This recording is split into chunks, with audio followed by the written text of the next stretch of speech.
آج کا ہمارا جو موضوع ہے وہ ہے اسلام میں پڑوسیوں کے حقوق۔ اسلام باضابطہ دین ہے جس نے معاشرے کے ہر انسان کو اس کا حق دیا ہے، اور انسان تو انسان، اسلام ایک ایسا باضابطہ دین ہے کہ جس نے جانوروں کو بھی ان کا تحفظ فراہم کیا ہے۔ رب ذوالجلال قرآن مجید فرقان حمید کے اندر ارشاد فرما رہا ہے، فرمایا وَاعْبُدُوا اللَّهَ، اور اللہ کی عبادت کرو، وَلَا تُشْرِكُوا بِهِ شَيْئًا، اور اس کے ساتھ کسی چیز کو شریک نہ ٹھہراؤ۔ سب سے پہلی چیز جو رب نے فرمائی وہ یہ ہے کہ تم اللہ کی عبادت کرو، اللہ کے علاوہ کسی کی عبادت نہ کرو۔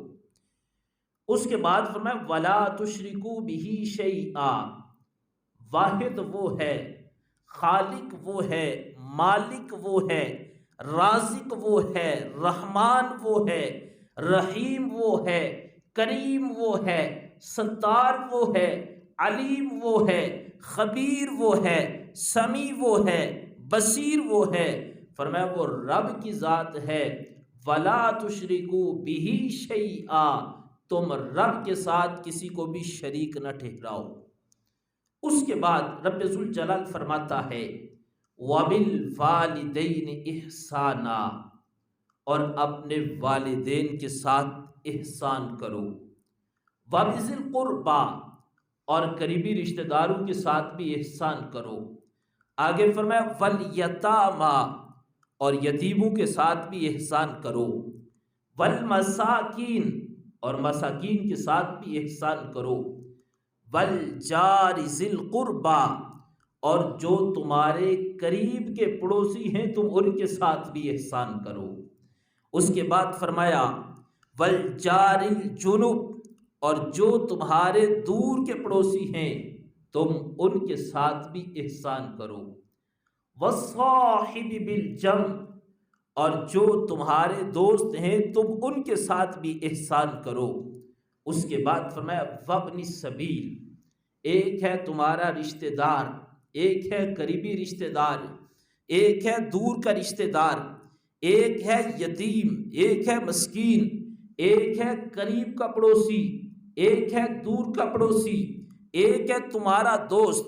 آگے فرمایا وَابْنِ السَّبِيلِ، وہ بندہ جس کو تم نہیں جانتے اور وہ بھی تمہیں نہیں جانتا، لیکن ہے وہ مسافر، اب وہ سفر کر رہا ہے، دوران سفر اگر تمہارے شہر میں آ گیا ہے، تمہاری بستی میں آ گیا ہے، وَابْنِ السَّبِيلِ، فرمایا اسلام تو تمہیں مسافر کے ساتھ بھی احسان کرنے کا حکم دے رہا ہے۔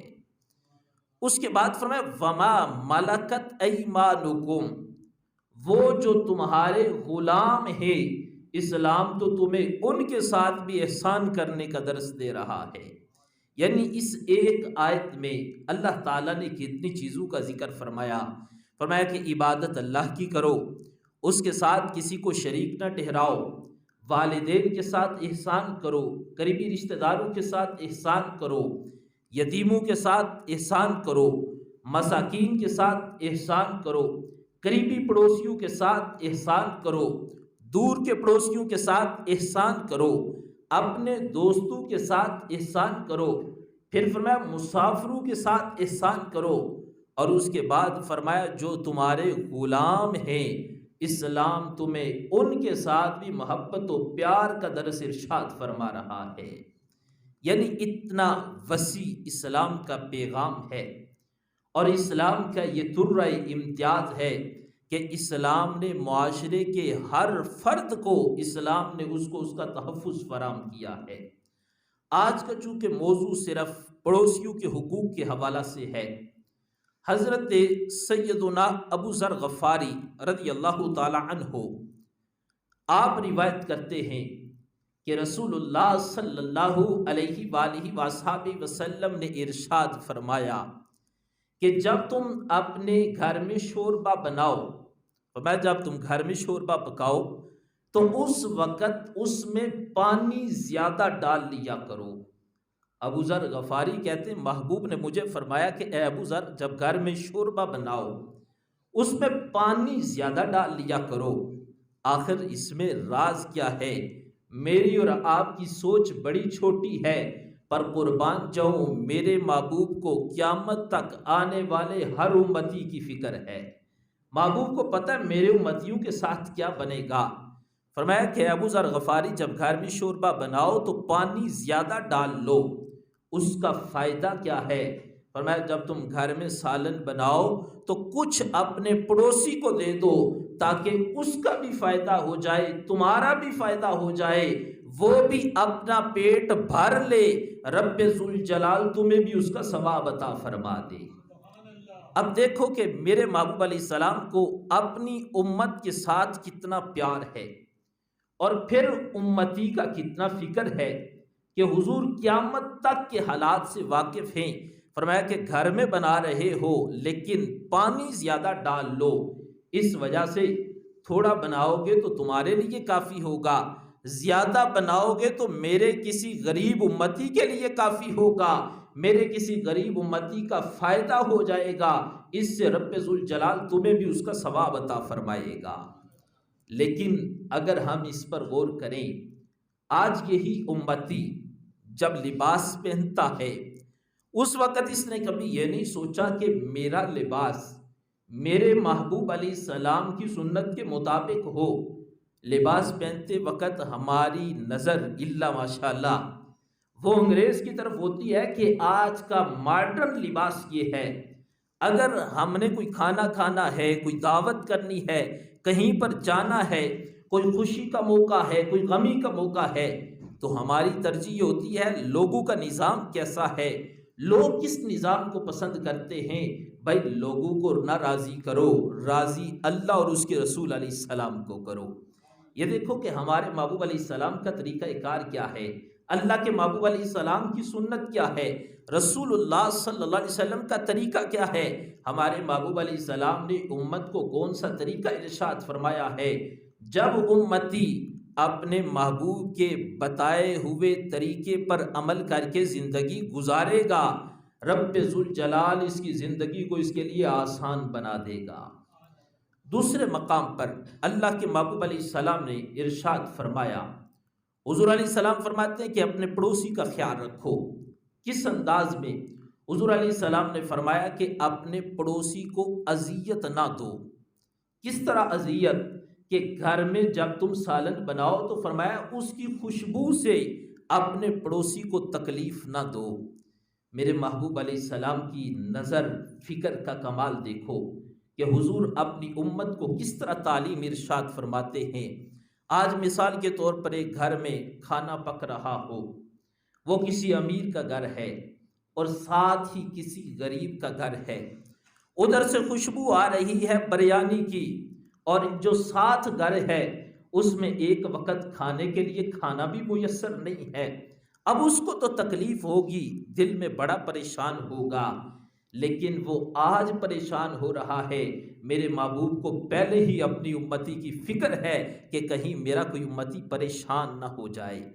پھر حضور نے اپنی امتیوں کو یہ طریقہ ارشاد فرمایا، فرمایا اگر تمہارے حالات اچھے ہیں اور اس کے حالات کمزور ہیں، تم نے گھر میں کھانا بنایا ہے، اسلام تمہیں اچھا کھانا پکانے سے، اچھا کھانا کھانے سے منع نہیں کرتا، بلکہ اسلام دوسروں کو تکلیف دینے سے منع کرتا ہے۔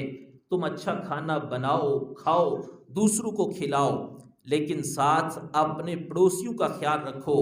اگر تم نے اچھا کھانا اپنے گھر میں بنایا ہے تو تھوڑا سا جب گھر میں بنا لو، اپنے پڑوسیوں کے گھر میں جا کر دے آؤ، اب انہیں دینے کے بعد گھر میں واپس آؤ، پھر اپنا دسترخوان سجاؤ، پھر بیٹھ کر کھانا کھاؤ۔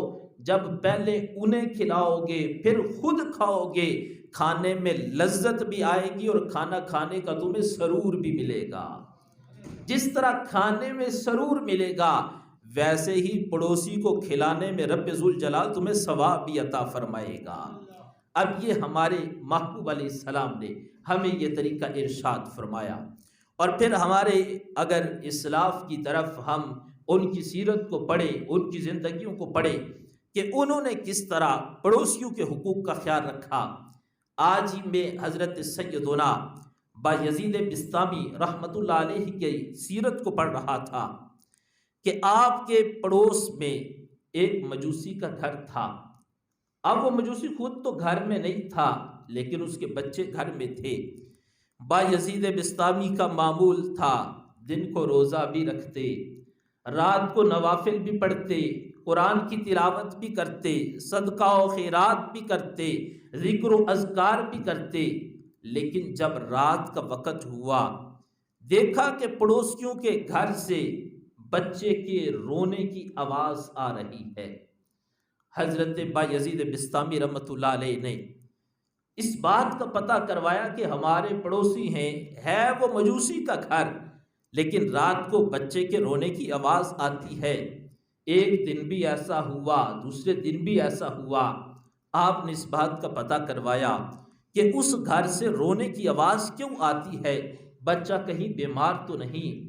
بتایا گیا وہ گھر کسی غریب کا گھر ہے، رات کو گھر میں اندھیرا ہوتا ہے، لائٹ کا دور تو تھا نہیں، کہا رات کو گھر میں اندھیرا ہوتا ہے، چراغ جلانے کے لیے بھی اسباب موجود نہیں ہے۔ آپ کو اس بات کا پتہ چلا، شام کا وقت ہوا، چراغ کو جلایا، اس کی دیوار پر رکھ آئے کہ رات کو اس کی روشنی ملے گی اور بچہ آسانی کے ساتھ پوری رات سو کر بسر کر دے گا۔ اب حضرت بایزید بسطامی کا یہ عمل دیکھو، آپ یہ عمل کرتے رہے، کچھ دن گزرے، وہ مجوسی کہیں کام کاج کے لیے گیا تھا، واپس اپنے گھر آیا۔ اہلیہ نے بتایا ہمارے پڑوس میں ایک اللہ والا رہتا ہے، ذکر کی آوازیں آتی ہیں، رب ذوالجلال کے ذکر کی صداؤں کو بلند کرتا ہے وہ مسلمان، ہم مجوسی ہیں، لیکن جب رات کو ہمارا بچہ روتا تھا وہ آ کر ہمارے گھر کو روشن کر دیتا تھا، جس کی وجہ سے بچہ رونا بند کر کے آرام کی نیند سو جایا کرتا تھا۔ اب جب اس کی بیوی نے اس کو یہ بات بتائی، وہ شوہر کہنے لگا کہ ہم تو مجوسی ہیں، آگ کی پوجا کرتے ہیں، اور وہ اللہ کا بندہ ہے، لیکن اللہ کے بندے کا انداز دیکھو کتنا پیارا ہے، اس کا اخلاق دیکھو کتنا پیارا ہے کہ اس نے کتنا اچھا کام کیا ہے، اس نے ہمارے گھر کو روشن کیا۔ آؤ اس کے پاس چلتے، اسے کہتے ہیں جس طرح گھر کو روشن کیا ہے اسی طرح ہمارے دل کو بھی اسلام کے نور سے روشن فرما دے۔ اب اس نے اپنے بچوں کو ساتھ لیا، بایزید بسطامی کے دروازے پر دستک دی، آپ آئے، پوچھا کون؟ کہا آپ کا پڑوسی ہوں، میں گھر میں نہیں تھا، گھر میں آیا، بیوی نے بتایا ہے کہ آپ کا اخلاق اتنا اعلیٰ ہے، میں اس بات کو ماننے پر مجبور ہوا ہوں کہ جس نبی کے غلام کے اخلاق کو رب نے اتنا اعلیٰ بنایا ہے، رب نے اس نبی کو بھی اتنی شان عطا فرمائی ہوگی۔ اب اس بات سے متاثر ہو کر اس مجوسی نے اسلام قبول کر لیا اور حضرت بایزید بسطامی نے اس کو کلمہ پڑھا کر دائرہ اسلام میں داخل فرما دیا۔ یہ ہمارے بزرگوں کا طریقہ کار تھا۔ اور پھر میں آج ہی مکاشفۃ القلوب امام غزالی رحمۃ اللہ علیہ کی کتاب میں پڑھ رہا تھا کہ ایک شخص تو اس نے شکایت کی کہ ہمارے گھر کے اندر چوہے بہت زیادہ ہیں۔ آج تو اللہ ماشاءاللہ ہم کوئی بھی موقع ہاتھ سے جانے نہیں دیتے پڑوسی کو تکلیف دینے میں۔ ہم کہتے ہیں اس وقت ہمارا وقت ہے، پیسہ ہمارے پاس ہے، روب دبدبہ ہمارے پاس ہے، برادری ہمارے پاس ہے، سیاست ہمارے پاس ہے، تو کوئی موقع خالی نہیں جانے دیتے۔ لیکن اللہ والوں کا انداز دیکھو، کہا گیا کہ 7 پڑوسی کا گھر ہے اور میرے گھر کے اندر چوہے ہیں۔ اس نے کہا بڑا آسان سا طریقہ بتاتا ہوں، چوہے گھر سے بھاگ جائیں گے۔ کہا ایک بلی اپنے گھر میں رکھ لو، جب بلی کی آواز آئے گی چوہے گھر سے بھاگ جائیں گے۔ وہ بندہ بڑا ذہین تھا، اور صاحب بصیرت تھا، صاحب عقل تھا، فہم و فراست والا تھا۔ اس نے کہا میں یہ کام نہیں کر سکتا، کوئی اور طریقہ بتاؤ۔ اس نے کہا اتنا سستا طریقہ بتایا، اس میں خرچہ بھی تمہارا کوئی نہیں، گھر میں بلی رکھو، چوہے گھر سے بھاگ جائیں گے۔ اس نے کہا جب چوہے گھر سے بھاگیں گے تو کدھر جائیں گے؟ وہ میرے پڑوسیوں کے گھر میں جائیں گے۔ میں معاشرے کا وہ فرد نہیں بن سکتا جو خود تو سکون کی نیند سو جاؤں لیکن میرے پڑوسی پوری رات تکلیف کے ساتھ بسر کریں۔ کہا مجھے ایسے سکون کی ضرورت نہیں، مجھے نہیں ایسا سکون چاہیے۔ کل قیامت کے دن اگر مجھ سے یہ سوال ہو گیا میں اپنے رب کو کیا جواب دوں گا؟ میں کبھی بھی وہ کام نہیں کرتا کہ جس سے مجھے تو سکون ملے لیکن میرے پڑوسی کو دکھ ملے۔ یہ ہے ہمارا اسلام، یہ ہے اللہ کے رسول علیہ السلام کا طریقہ کار، یہ ہے وہ اسلام کہ جو اللہ کے محبوب علیہ السلام نے ہمیں دیا۔ اور پھر حضور علیہ السلام نے کس انداز میں اپنی امت کو پڑوسیوں کے حقوق کا خیال رکھنے کی تعلیم ارشاد فرمائی۔ حضور علیہ السلام فرماتے ہیں اللہ کی قسم وہ شخص کبھی بھی مومن نہیں ہو سکتا جو اپنے پڑوسیوں کو تکلیف دیتا ہے۔ حضور علیہ السلام کی بارگاہ میں ایک عورت کا ذکر کیا گیا، یا رسول اللہ فلاں عورت ہے، نماز بھی پڑھتی ہے اور وہ دن کو روزہ بھی رکھتی ہے، وہ قرآن کی تلاوت بھی کرتی ہے، وہ صدقہ و خیرات بھی کرتی ہے، تمام نیک اعمال کرتی ہے۔ میرے محبوب نے فرمایا پڑوسیوں کے ساتھ اس کا برتاؤ کیا ہے؟ عرض کی محبوب پڑوسی اس سے بڑا تنگ ہیں۔ اللہ کے محبوب علیہ السلام نے فرمایا وہ عورت جہنمی ہے۔ نماز، روزہ، زکوٰۃ، حج، قرآن کی تلاوت، صدقہ و خیرات، یہ سارے اعمال اس کے پاس ہیں لیکن پڑوسیوں کو تکلیف دیتی ہے۔ حضور علیہ السلام نے فرمایا وہ عورت جہنمی ہے۔ پھر ایک اور عورت کا ذکر کیا، محبوب وہ نمازیں پڑھتی ہے پر کم نمازیں پڑھتی ہے، زیادہ نفلی عبادت نہیں کرتی، زیادہ صدقہ و خیرات نہیں کرتی، زیادہ قرآن کی تلاوت نہیں کرتی۔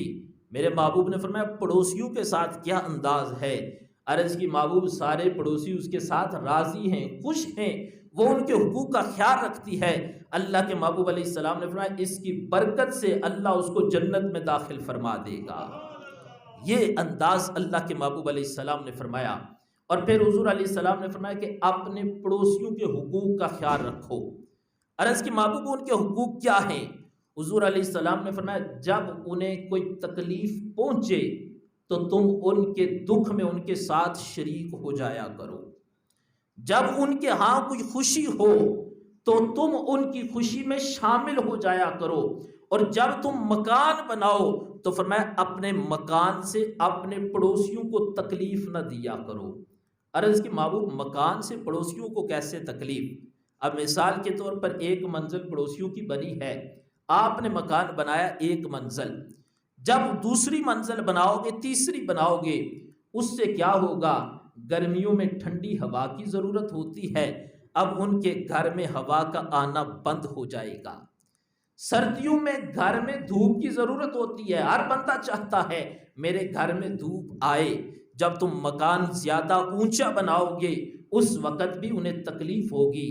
اس کا حل یہ ہے کہ جب مکان بناؤ تو اپنے پڑوسیوں سے اجازت لے لیا کرو۔ اجازت لینے میں کوئی حرج نہیں، اور پڑوسی کو بھی چاہیے کہ اعلیٰ ظرفی کا مظاہرہ کرتے ہوئے وہ اپنے پڑوسی کو مکان بنانے کی اجازت دے۔ اگر اجازت نہیں لوگے اس سے انہیں تکلیف ہوگی، ان کی دل آزاری ہوگی، تو یہ اللہ اور اس کے رسول کی ناراضگی کا سبب بنے گا۔ اس لیے حضور علیہ السلام نے فرمایا کہ اپنے مکان سے بھی اپنے پڑوسی کو تکلیف نہ دو، اگر تم نے بنانا ہے تو اس سے اجازت لے لو۔ جب وہ تمہیں اجازت دے دے گا اس سے کیا ہوگا؟ تمہارا مکان بھی بن جائے گا اور اللہ اور اس کا رسول بھی تمہارے ساتھ راضی ہو جائے گا۔ معزز سامعین و ناظرین، یہ چند چیزیں جو ہمارے معاشرے میں پائی جاتی ہیں، پڑوسیوں کے حقوق کے حوالے سے اس کا خصوصی طور پر خیال رکھا جائے، کیونکہ رسول کریم صلی اللہ علیہ وآلہ وسلم نے 3 دفعہ قسم اٹھا کے فرمایا کہ اللہ کی قسم وہ شخص جنتی ہے، اللہ کی قسم وہ شخص جنتی ہے، اللہ کی قسم وہ شخص جنتی ہے۔ عرض کی محبوب کون سا؟ فرمایا کہ جس کا پڑوسی اس کے ساتھ خوش نظر آ جائے۔ اب جس کا پڑوسی راضی ہے فرمایا اس پر اللہ بھی راضی ہے اور اللہ کا رسول بھی راضی ہے۔ اور پھر فرمایا کہ گھر میں جب کوئی چیز لاؤ، پھل وغیرہ لاؤ، تو اب اگر سمجھتے ہو جو پڑوسی ہے بہت زیادہ غریب ہے اور آپ کا دل بھی غریب ہے، ایک ہوتا ہے بندہ پیسوں کی وجہ سے غریب ہوتا ہے، ایک بندے کا دل غریب ہوتا ہے۔ کچھ لوگ ہوتے ہیں ان کے پاس مال کم ہوتا ہے لیکن وہ دل کے بڑے سخی ہوتے ہیں، دل کے بڑے امیر ہوتے ہیں۔ اگر آپ ہے امیر ہو، دل غریب ہے، پھل گھر میں لا رہے ہو، پھر ایسا کرو کہ پھل چھپا کر لاؤ۔ جب آپ اپنے گھر میں پھل لا رہے ہو، وہ غریب ہے، اس کے بچے دیکھیں گے، ان کا بھی دل کرے گا، گھر میں جا کر مانگیں گے، ماں کے پاس پیسے نہیں، باپ کے پاس پیسے نہیں، تو غریبوں کا دل دکھ جائے گا۔ اس لیے میرے نبی علیہ السلام نے اپنی امت کو فرمایا، میرے امتیوں جب اپنے گھر میں پھل لاؤ تو تم پہلا عمل یہ کرو کہ اس میں سے کچھ پھل اپنے پڑوسیوں کو دے دو۔ اگر گھر میں اچھا کھانا بناتے ہو تو پہلے اپنے پڑوسیوں کو دو، اس کی وجہ سے تمہارے پڑوسیوں کا دل راضی ہوگا۔ جب ان کا دل راضی ہوگا تو کائنات کا رب بھی تمہارے ساتھ راضی ہو جائے گا۔ معزز سامعین و ناظرین، یہ پڑوسیوں کے حقوق کے حوالہ سے چند باتیں میں نے عرض کی۔ دعا ہے رب ذوالجلال ہم سب کو ان پر عمل کرنے کی توفیق عطا فرمائے۔ وما علینا الا البلاغ۔